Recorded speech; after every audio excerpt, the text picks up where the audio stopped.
Und jetzt das Heute-Journal mit Gundula Gause und Dunja Hayali. Schönen guten Abend. Es ist ein Rückschlag für das israelische Militär, aber auch für die palästinensischen Zivilisten, die gehofft hatten, wieder in den Norden des Gazastreifens zurückkehren zu können. Denn das, was zurückgekehrt ist, sind Kämpfe. Außerdem gehen auch die Luftangriffe im Süden weiter und somit auch die Aufforderung zur Evakuierung in Rafah. Bloß wohin, fragen sich die Betroffenen, aber auch Politiker außerhalb Israels. Der britische Außenminister beispielsweise Cameron fordert einen klaren Plan für den Schutz zur Zivilbevölkerung. Und während die Kämpfe also im Norden wie im Süden weitergehen, wird an anderer Stelle der Opfer gedacht. Michael Beverunge. Itai Livni wurde nur 19 Jahre alt. Er ist der 616. gefallene Soldat Israels in diesem Krieg.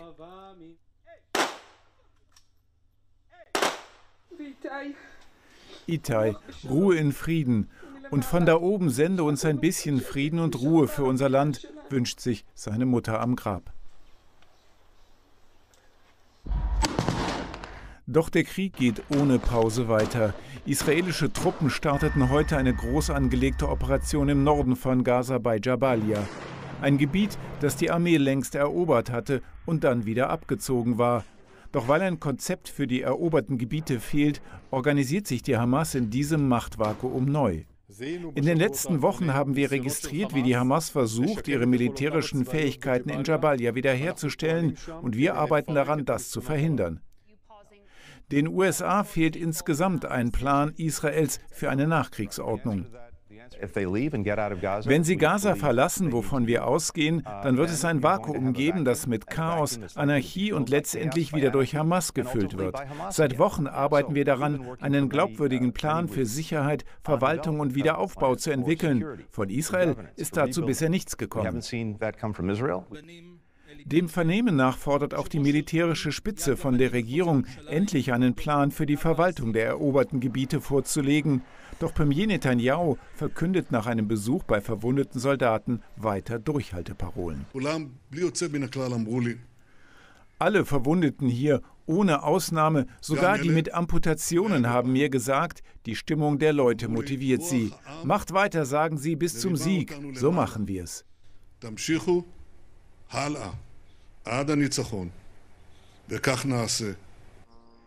Dieser Kampf bis zum Sieg fordert in Gaza einen weit höheren Preis. Bei den Kämpfen in Jabalia wurden wieder Dutzende Menschen getötet.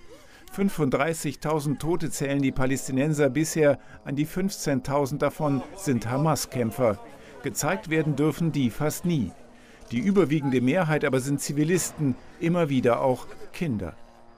Wir sind alle Zivilisten hier. Wir tragen für nichts die Schuld. Welche Schuld trägt dieses Kind? Am Abend gedenkt Israel seiner Gefallenen und Terroropfer. In diesem Jahr natürlich vor allem der über 1500, die seit dem grausamen Überfall der Hamas am 7. Oktober starben.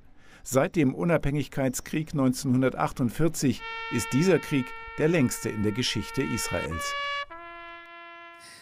Von der politisch-militärischen Bühne hin zu den gesellschaftlichen Bemühungen, bei denen es um Frieden, Versöhnung und Verständigung geht. Denn auch die gibt es weiterhin, trotz oder gerade wegen all des Leids, das wir nun sehen. Und ein Mann, der sich seit Jahrzehnten gewaltfrei für die Würde und Rechte von Juden, Christen und Muslimen in der Region einsetzt, ist Sami Awad. Und ihn begrüße ich jetzt in Bethlehem. Ahlan wa sahlan, good evening. Guten Abend, vielen Dank. Ich freue mich, bei Ihnen zu sein. Was würden Sie sagen, waren all die Bemühungen der letzten Jahre und Jahrzehnte umsonst?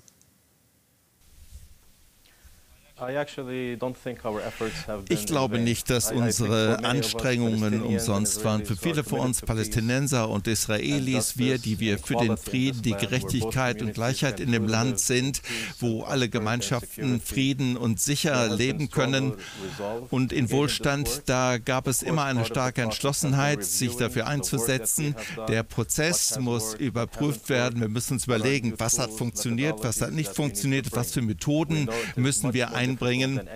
Es ist jetzt viel schwieriger als jemals zuvor. Wir wissen, dass die meisten Menschen das Vertrauen ineinander verloren haben. Es gibt viel Angst über das, was hier passiert. Aber für die meisten kann ich, glaube ich, sagen, zumindest für die Palästinenser und Israelis, wir verstehen, dass wir letztlich eine Lösung finden müssen. Wir sind zwei Völker, die in diesem Land leben. Wir haben alle eine Geschichte in diesem Land und eine Zukunft in diesem Land. Und wir müssen einen Weg finden, wie wir aus diesem Zyklus der Gewalt und Angst herauskommen und die richtige Lösung für uns alle finden. Unsere Entschlossenheit, würde ich sagen, und das gilt auch für mich persönlich, ist stärker als je zuvor. Das wird wahrscheinlich eine schwere und harte Arbeit, auch weil die Fronten so verhärtet zu sein scheinen seit dem 7. Oktober, seit dem Massaker der Hamas. Was müssen denn Friedensaktivisten wie Sie jetzt aus der jetzigen Situation lernen? Nun, eines der Dinge, worüber wir in den letzten Jahren gesprochen haben, bei der Friedensarbeit, ist, dass wir einfach verstehen müssen, wie kollektive geerbte Traumata Gemeinschaften beeinflussen. Und am 7. Oktober und danach wurden diese Traumata, diese historischen Wunden missbraucht. Hier wurden mit existenziellen Ängsten und Bedrohungen gespielt. Beide Gemeinschaften fühlen sich als Opfer und sie sind zurückgefallen auf historische Narrative. Und ein wichtiges Element bei der Friedensschaffung ist es, Räume zu schaffen, wo wir anfangen, unsere kollektive Vergangenheit, unsere Traumata zu heilen, die sich komplett in unserer Realität heute manifestieren. Unsere Zukunft als Palästinenser oder Israelis in diesem Land kann nicht motiviert werden durch unsere vergangenen Erfahrungen, die wir ererbt haben. Wir brauchen eine Zukunft unabhängig davon, auf der Grundlage gegenseitigen Respekts und Vertrauens und nicht auf der Grundlage von Misstrauen und Angst. Wenn Sie von historischen Traumata sprechen, dann meinen Sie die Shoah, also den Holocaust, aber auch die Nakba 1948 beispielsweise. Inwieweit ist es denn wichtig, eigentlich die religiösen und die ethnischen Herkünfte zu berücksichtigen bei der Friedensarbeit, bei der Arbeit und Suche nach Versöhnung? Für mich als Christ, der in diesem Land lebt, und für die Juden und Muslime in diesem Land muss es ein wichtiges Erinnern geben in unserer Realität, dass dieses Land für Christen, Juden und Muslimen, die zusammenleben, die zusammen koexistieren, ein Land ist, wo wir freundlich zueinander sind und miteinander leben. Das ist die Geschichte, die die politischen, religiösen Führer ignorieren wollen. Die religiöse Dimension ist ein Schlüssel für mich und wichtig für die Herstellung von Gerechtigkeit und Frieden, denn das ist die Basis der Religion dieses Landes. Das lehren sie auch. Für mich ist es wichtig, dass die Religion eine Rolle spielt bei der Friedensschaffung und dass die Religion nicht marginalisiert ist und dass sie nicht okkupiert wird durch extremistische Stimmen. Jetzt sprechen Sie von der Führung, der politischen Führung, aber was ist denn mit den Menschen? Sie leben ja im Westjordanland und dort wird den Palästinensern in Teilen das Leben zur Hölle gemacht durch eine autoritäre und korrupte Autonomiebehörde, aber auch durch radikale Siedler. Wie soll man sich denn da ein friedliches Miteinander vorstellen? Wir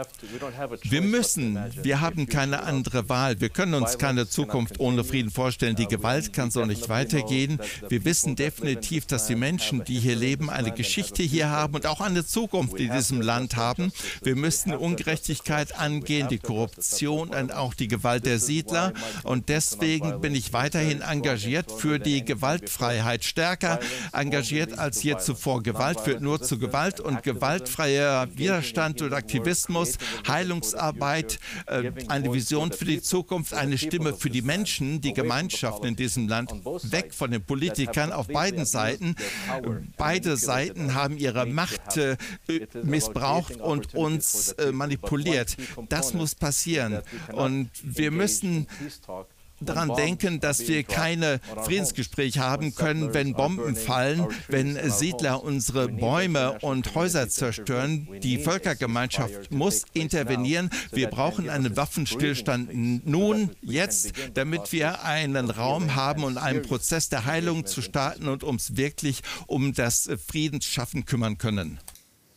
Ein Waffenstillstand könnte es sehr schnell geben, wenn die Terrorgruppe Hamas alle Geiseln freilassen würde. Aber das war heute nicht unser Thema, sondern die Bemühungen um Frieden auf der gesellschaftlichen Ebene. Sami Awad, vielen herzlichen Dank. Elif Shukran und für Sie alles Gute nach Bethlehem. Vielen Dank.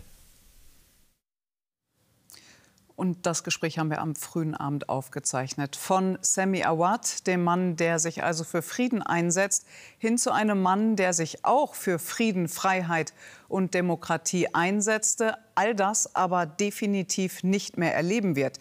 Nicht, weil das in einem Russland ohne Putin nicht möglich wäre, sondern weil Alexei Nawalny nicht mehr lebt. Vergessen sind er und sein Einsatz über die Grenzen hinaus aber nicht. Und so wurde er heute posthum mit dem Internationalen Friedenspreis Dresden geehrt. Seine Frau Julia Nawalnaja nahm die Auszeichnung entgegen. Der frühere Bundespräsident Gauck nannte den Regimekritiker einen Angstgegner des russischen Präsidenten. Der ist allerdings weiterhin dabei, seinen selbst auserkorenen Gegner mit Angst und Angriffen zu überziehen. Aus dem Nordosten der Ukraine, genauer gesagt aus Charkiw, berichtet Luc Walpott. Ukrainische Truppen kämpfen an einer neuen Front bei Wojtschansk. Von massiven, fast ununterbrochenen Luftschlägen begleitet, rücken dort russische Verbände auf ukrainisches Gebiet vor. Die Lage sei deutlich verschärft, so der ukrainische Armeechef Syrski. Man versuche, die Verteidigungslinie zu halten. Präsident Selenskyj kündigte an, die Truppen zu verstärken. Vor allem um Wojtschansk ist die Lage äußerst kompliziert. Die Stadt steht unter ständigem russischen Beschuss. Für die Bewohner der umkämpften Dörfer rund um die Stadt ist der Krieg zurück. Vor 2 Jahren wurden die Russen noch zurückgedrängt. Jetzt brennen die Dörfer. 4000 Bewohner mussten evakuiert werden. Wegen der russischen Drohnen ist es lebensgefährlich für Polizei und Freiwillige, diese Bewohner in Sicherheit zu bringen. In der Großstadt Charkiw haben Behörden und Hilfsorganisationen ein Auffangzentrum eingerichtet. Die Evakuierten, unter ihnen viele ältere und chronisch kranke Menschen, werden registriert und erst versorgt. Der Schock sitzt tief. Mama, hat mein Sohn gesagt, wir müssen hier raus, es ist zu gefährlich. Ich habe gezittert und geweint. Ich will hier bleiben, habe ich gesagt, aber er sagte, er kann mich hier nicht zurücklassen. In aller Eile mussten sie ihr Zuhause verlassen, ihr Hab und Gut zurücklassen. Vyacheslav, freiwilliger Helfer, kommt gerade zurück aus Wojtschansk. Wir waren überrascht vom heftigen russischen Vorstoß, sagt er. Vor einer Woche war in diesen Dörfern noch alles ruhig und normal. Aber am Wochenende war der harte Krieg da und die Leute in Panik. Sie haben einfach einen Koffer gepackt und sind die Straße lang gelaufen, weil alles in Flammen stand. So ist die Lage in Wojtschansk. Auch Kinder sind unter den Evakuierten. Die schweren Bombenangriffe haben Spuren hinterlassen. Die Kinder haben Angst. Es hat die ganze Zeit geknallt. Erwachsene haben auch Angst, aber die Kinder viel mehr. Es waren auch vorher schon mal Schüsse zu hören, aber nicht so laut und so heftig. Es kommt immer näher. Wir mussten weg. Ich hatte große Angst um die Kinder.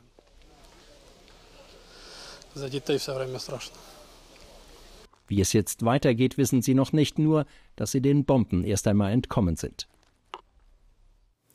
Und wir schauen jetzt noch mal nach Russland, denn dort gab es heute eine kleine Entlassungs- bzw. Umbesetzungsaktion durch Wladimir Putin. Gunilla. Russlands Präsident hat Verteidigungsminister Shoigu entlassen und den bisherigen Vizeregierungschef Beloussow zum Nachfolger bestimmt. Mit Beginn von Putins 5. Amtszeit als Präsident wird offenbar die Regierung neu zusammengesetzt. Shoigu, ein enger Vertrauter Putins, soll nach Angaben des Kremls neuer Sekretär des Nationalen Sicherheitsrates werden. Konkrete Gründe für diese Personalentscheidung wurden nicht genannt. In der spanischen Region Katalonien ist ein neues Regionalparlament gewählt worden. Ersten Hochrechnungen zufolge liegt die sozialistische Partei PSC vorn. Die separatistischen Parteien könnten offenbar ihre gemeinsame Mehrheit im Parlament nicht verteidigen. Die Wahl gilt eben auch als Abstimmung über die Zukunft der katalanischen Separatistenbewegung. Der frühere Regierungschef Puigdemont kandidierte aus dem Exil in Frankreich. Er wird nach dem gescheiterten Abspaltungsversuch Kataloniens von 2017 per Haftbefehl gesucht. Im Streit um den Bundeshaushalt hält die FDP an der Schuldenbremse fest und bleibt bei ihrer Forderung nach Einsparungen in der Sozial- und Rentenpolitik. So solle etwa die Rente mit 63 abgeschafft werden. Auch das Bürgergeld setze Fehlanreize, die sich Deutschland nicht leisten könne. So ein Beschlusspapier, das das FDP-Präsidium morgen beschließen will. Aus der SPD kommt strikte Ablehnung. Die soziale Sicherheit in Deutschland sei für die SPD nicht verhandelbar. Heute vor 75 Jahren endete die Berlin-Blockade durch die Sowjetunion und damit auch die Versorgung Westberlins über die Luftbrücke. Bei einem Festakt am ehemaligen Flughafen Tempelhof würdigte Verteidigungsminister Pistorius die Hilfe der Alliierten. Sie habe Hoffnung geschenkt und sei auch Aufforderung an das heutige Deutschland, Solidarität zu zeigen. Mit mehr als 270.000 Flügen hatten die Alliierten 1948 und 1949 Westberlin mit Lebensmitteln versorgt. Es klingt ganz einfach. Sie sprechen 300 Sätze ein, von "Die Heizung ist aus", "Schalte um" auf ZDF bis hin zu "Ich liebe dich", und geben dann noch mindestens 150 Antworten auf persönliche Fragen. Und zack, fertig ist Ihr KI-Zwilling. Der ist dann wahrscheinlich sogar noch etwas schlauer als Sie selbst, weil die künstliche Intelligenz ja auf die gesammelten Informationen, die es im Internet zu finden gibt, zurückgreifen kann. Nur, wozu soll das eigentlich gut sein? Um etwas zu hinterlassen, sagt Michael Bommer, der seit Jahren gegen den Krebs kämpft, diesen Kampf aber verloren hat. Für ihn ist diese Technik keine Spielerei, sondern Erleichterung. Lisa Jandi hat ihn getroffen. Ich bin verliebt und habe eine Freundin. Kannst du mir einen Rat geben? Eine Frage, die ihm einer seiner Enkel vielleicht mal stellen würde. Die Antwort gibt sein digitales Ich. Frage dich, ob du dich glücklich, aufgeregt und wohl fühlst, wenn du mit deiner Freundin zusammen bist. Ich erkenne mich 100% wieder. Das ist der typische Erklärbär. Ganz typisch Erklärbär. Und der sind Sie in der Familie? Da bin ich in der Familie. Michael Bommer ist gerade 61 geworden. Er hat eine Frau, Kinder, Enkelkinder. Viel Zeit bleibt ihm nicht. Er ist unheilbar an Krebs erkrankt. Nun hat er mit Hilfe künstlicher Intelligenz einen digitalen Zwilling erschaffen. Ich selber bin froh darüber, dass ich jetzt die Möglichkeit habe, für die Nachwelt etwas zu hinterlassen. Und ich würde mich natürlich freuen, wenn meine Frau, meine Kinder, meine Enkel sich von meinem KI was vorlesen lassen, dem KI Fragen stellen und ich somit Teil weiterhin der Familie im Größeren bleibe. Man hat so viele Verluste. Die körperliche Nähe, die Einsamkeit, die da kommt. Vielleicht hilft mir das in manchen Situationen ja auch. Und die Option zu haben, finde ich okay. Digital unsterblich dank KI. Ein Angebot des US-Startups Eternos. Der Gründer ein ehemaliger Kollege von Michael Bommer. Der machte ihm den Vorschlag. Der digitale Michael Bommer vorerst nur ein Sprachmodell, später ist auch ein Avatar möglich. Ich glaube wirklich, dass wir diese große Aufgabe angehen können, die Menschen für immer am Leben zu halten, indem wir ihr Wissen weitergeben. Dafür füttert und trainiert Michael Bommer seine KI. Meine Eltern waren sehr jung und im Leben auch ein bisschen unerfahren. Er erzählt aus seinem Leben, beantwortet Fragen, teilt seine Werte. Die KI lernt. Für die computergenerierte Stimme hat er 315 Phrasen nachgesprochen. Das sind Sachen wie, hey, wie geht's? Oder gestern haben wir Kuchen gegessen. Um die verschiedenen Tonalitäten, die verschiedenen, wie die Stimme sich hebt, Emotionen auch so ein bisschen, um das kennenzulernen. Dr. Jessica Hesen ist Medienethikerin. Sie forscht zum digitalen Weiterleben und wie KI die Trauerbewältigung verändert. Wir brauchen natürlich in dem Trauerprozess auch einen Abschluss. Und wenn wir den Eindruck haben, wir können jederzeit sprechen mit der verstorbenen Person, dann kann das natürlich dazu führen, dass wir das nicht als Realität anerkennen, dass eine Person verstorben ist oder dass unsere Trauer eben auch nicht aufhört oder immer wieder aufgerissen wird. Annette Bommer hat da keine Bedenken, keine Berührungsängste mit der KI ihres Mannes. Es wird Momente geben, wo ich vielleicht einfach sage, boah, ich muss jetzt mit ihm reden.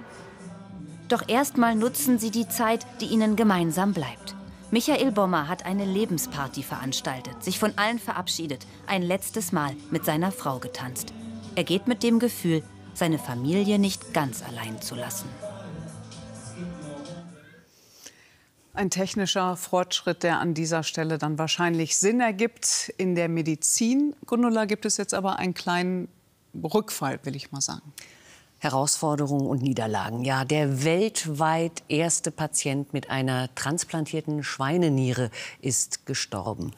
Knapp 2 Monate nach der Operation. Zur Todesursache machten die Behandler in Boston in den USA keine Angaben, erklärten aber, dass es keine Hinweise darauf gebe, dass der Tod des 62-Jährigen im Zusammenhang mit der Transplantation stehe. Der Amerikaner hatte an einer lebensgefährlichen Nierenkrankheit gelitten. Die Schweiz hat den Eurovision Song Contest gewonnen, zum ersten Mal seit 1988. Im Finale von Malmö setzte sich Nemo durch, die erste nicht-binäre Person, die den ESC gewonnen hat, verarbeitet mit The Code die eigene Suche nach Identität als weder Mann noch Frau. Deutschland landete mit Sänger Isaak auf Platz 12. Die Veranstaltung war von Protesten gegen Israel überschattet, das den Wettbewerb auf Platz 5 beendete. Zum Fußball in der Bundesliga verlor Absteiger Darmstadt deutlich gegen Hoffenheim 0:6. Die TSG damit auf Platz 7 der Tabelle. Bayern München ist mit dem 2:0 gegen Wolfsburg wieder auf Tabellenplatz 2. Und Bayer Leverkusen, Tabellenführer und vorzeitig deutscher Meister, siegte auswärts beim VfL Bochum 5:0. Als zweiter Aufsteiger in die Bundesliga steht vorzeitig der FC St. Pauli fest. Die Hamburger können mit ihrem 3:1-Sieg gegen Osnabrück nicht mehr von den Aufstiegsplätzen verdrängt werden und folgen damit Holstein Kiel, das bereits gestern aufgestiegen war. Party also auch in Hamburg. Hamburg jubelt. Wirklich ganz Hamburg? St. Pauli jedenfalls jubelte besonders laut. Das Stadion ist mittendrin in Hamburgs drittkleinstem Stadtteil. Schon sind wir! Was das heißt? Aufstieg, erste Liga, nie mehr zweite Liga. Das Besondere an dem Verein ist der Flair, das ist das, was man hier mitnimmt aus dem Stadtteil. Ich liebe einfach St. Pauli und das als Schwabe. Geiler geht's nicht. Manche Dinge kann man nicht in Worte fassen, weißt du? Auch nebenan auf der Reeperbahn tobt das Leben jetzt wieder erstklassig. Nach 13 Jahren kehrt der Kiezclub, kehrt der Stadtteil in Liga 1 zurück. Ein Tag mit Mitnahmeeffekten. Ja, ich habe mir den Rasen geholt. Als Andenken, der wird schon zu Hause angepflanzt. Ich bin ja selber Gärtner, auch gerade in der Ausbildung. Eine Party mit Knalleffekt auf der Straße zwischen Stadion und Reeperbahn. St. Pauli vertritt Hamburg ab jetzt im Fußball-Oberhaus. Alleine, ohne den HSV. Diese Konstellation gab es in der Fußball-Bundesliga auch noch nie. Herzlichen Glückwunsch. Erkennen Sie diesen Sound? Also von welchem Instrument der stammt? Tatsächlich von der Tuba, also dem Schwergewicht unter den Blechbläsern, die aber auch sehr hohe Töne spielen kann, wenn denn ein guter Tubist am Werke ist. Die Tuba wird tatsächlich auch oft unterschätzt oder belächelt, weil sie so klischeehaft zwischen Bierzelt, Folklore und Schiffssirenen-Sound rumbläst. Aber das, was Sie gerade gehört haben, war zum Beispiel Star Wars Teil 6. Allein daran sieht man doch schon ein bisschen, was dieses Instrument für eine musikalische Reise hinter sich hat. 1835 wurde sie von 2 Berlinern zum Patent angemeldet und 2024 ist sie das Instrument des Jahres. Eine Würdigung von uns kommt jetzt noch obendrauf von Christa Lepple.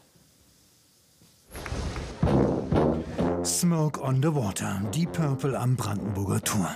Performt von 60 Tubisten aus ganz Deutschland. Das gibt's nicht alle Tage. Die Königsklasse der Blasinstrumente, die Tuba. Röhrenlänge bis zu 7,20 Meter für Freunde des tiefen Blechs. Es ist ein Comeback. Allerdings waren wir nie so richtig weg, wir waren immer präsent. Der Bass im Orchester ist quasi das Instrument, auf dem alle anderen aufbauen. Kein Instrument verbreitet schöner mehr heiße Luft als die Tuba. 12 Kilo schwer, bis zu 100 Dezibel laut. Erfunden in Preußen, meist gespielt in Bayern. Belächelt als Hunderter Bierzeltmusik, verspottet als Mammutfurt-Sound. Dabei ist die deutsche Tuba weltweit erfolgreich. In den USA behauptet ein Evergreen, Tubisten können besser küssen. Stimmt das? Frage an den Tuba-Botschafter. Ich glaube ja. Also dadurch, dass wir mit unseren Lippen viel arbeiten und die gut durchblutet sind, kann ich mir das gut vorstellen. Doch die Tuba kann mehr. Ein paar Kostproben. Die Ehe von Johann Sebastian Bach.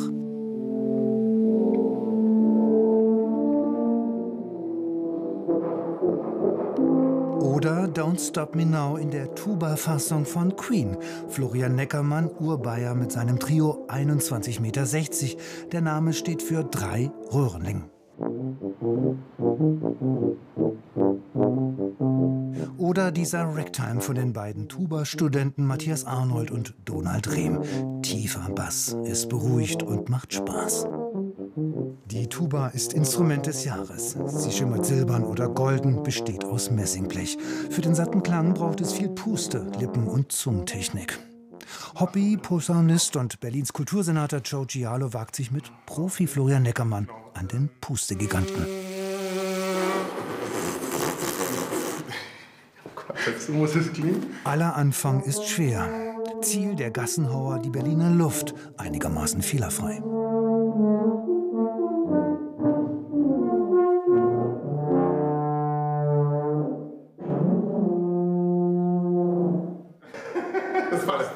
Wenn das funktioniert, bei diesem Instrument ist das so eine gechillte, relaxte, souveräne Nummer. Also ich mag das total, weil das eine Tiefenentspanntheit mit sich bringt. Man ist da gar nicht so hektisch unterwegs wie ein Saxophonist, sondern es läuft.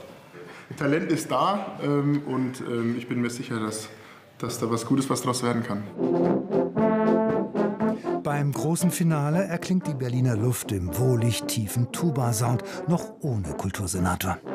Na, neugierig geworden auf die Tuba, das Instrument des Jahres. Also neugierig auf jeden Fall. Man soll ja angeblich danach dann vielleicht auch ein bisschen besser küssen können. Wer will das nicht? Aber jetzt erstmal neugierig auf das, was uns nächste Woche erwartet. Laura Barneck.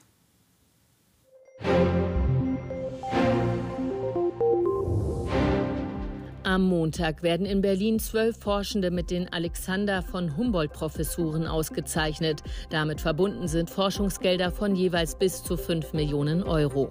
Bundesbildungsministerin Stark-Watzinger und der Präsident der Alexander von Humboldt-Stiftung Schlögl werden die Titel verleihen. Damit werden neue Spitzenforscherinnen und Forscher aus dem Ausland an deutsche Universitäten geholt. Außerdem wird Kanzler Scholz nach Schweden aufbrechen. Dort wird er unter anderem den schwedischen Ministerpräsidenten Ulf Kristersson treffen und an dem nordischen Sicherheitsgipfel teilnehmen. Dabei soll es vor allem um die Sicherheit in Europa und die Lage in der Ukraine gehen. Der russische Präsident wird ab Mittwoch bei seinem chinesischen Amtskollegen Xi in Peking erwartet. Es ist die erste Reise nach Beginn von Putins neuer Amtszeit. Sie soll symbolisch die wachsende Bedeutung der Beziehungen zwischen den beiden Ländern stärken. Ab Freitag wird die Promi-Dichte in Cannes beim berühmtesten Filmfestival der Welt traditionell nochmal steigen. Stars wie Emma Stone und Francis Ford Coppola werden ihre neuen Filme vorstellen. Das Festival beginnt bereits am Dienstag und geht 12 Tage lang. Und das Wetter in dieser neuen Woche bleibt überwiegend früh sommerlich. Im Westen und Süden allerdings entwickeln sich einige Schauer und Gewitter, örtlich mit Unwettergefahr durch Starkregen. Sonst gibt es viel Sonne bei 18 bis 27 Grad. Auch die nächsten Tage bringen im Südwesten, teils auch in der Mitte, Unwettergefahr durch Gewitter und Regen. Im Norden bleibt es sonnig. Hier wird es mit bis zu 28 Grad auch am wärmsten. Regen oder Sonnenschirm? Das ist hier die Frage. Klar dagegen ist, wann hier die nächste Heute Express folgt, um 0:15 Uhr mit Christopher Wehrmann. Und noch was ist klar, jetzt kommen hier nämlich die Wiener Philharmoniker auf der Berliner Waldbühne. Gab es noch nie. Sehr empfehlenswert. Und wir sagen, machen Sie es gut, wo auch immer Sie sind. Tschüss.